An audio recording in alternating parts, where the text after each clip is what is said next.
Dan hai, kita bertemu orang lagi di sini. Mereka adalah para penyelam. Tekanan air membuat para penyelam harus menggunakan perlengkapan khusus. Pada kedalaman 40 meter, kita harus berpamitan pada para penyelam yang sedang menikmati keindahan bawah laut. Ini adalah kedalaman maksimum yang diperbolehkan bagi mereka.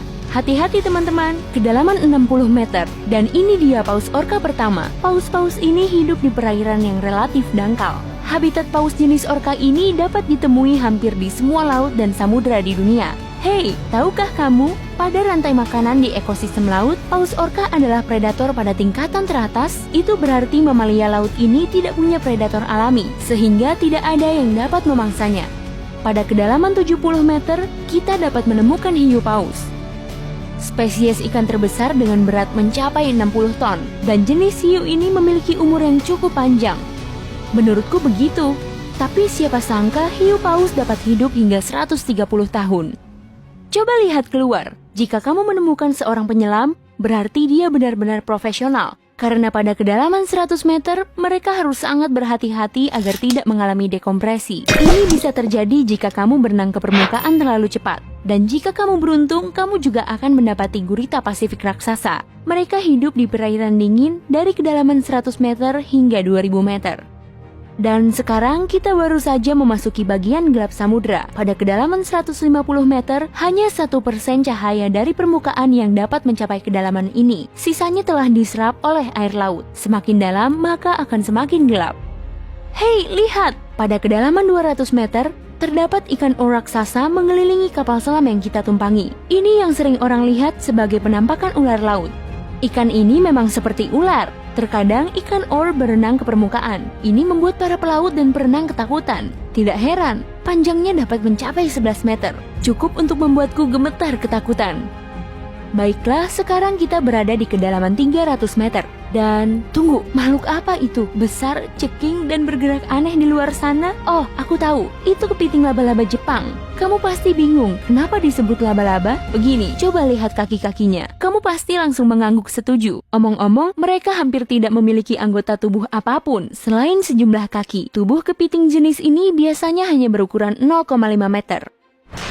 Kita menyelam semakin dalam sekarang. Dan pada kedalaman 500 meter, kamu akan melihat paus biru terakhir yang kita temui. Tidak, ini bukan satu-satunya paus biru. Maksudku, ini adalah kedalaman maksimum yang dapat mereka lalui. Paus-paus ini tidak harus menyelam sedalam itu untuk mencari makanan yang biasanya berada di perairan dangkal. Namun mereka masih bisa menyelam hingga kedalaman tersebut. Mungkin hanya untuk menunjukkan betapa hebatnya mereka. Lagi pula, paus biru adalah makhluk terbesar yang pernah hidup di bumi, baik di laut maupun di darat.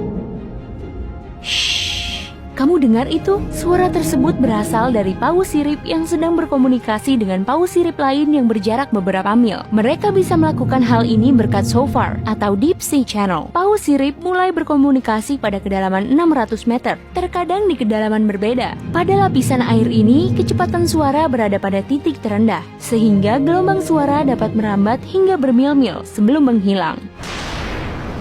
Pada kedalaman 830 meter, kita telah sampai pada titik di mana Burj Khalifa, bangunan tertinggi di dunia, akan tenggelam seluruhnya jika dibangun di bawah laut. Hei, mari kita coba. Sekarang kita memasuki bagian yang sangat menarik dari samudra, di mana cahaya matahari tidak dapat tembus sama sekali dan berbagai makhluk aneh hidup di dalamnya.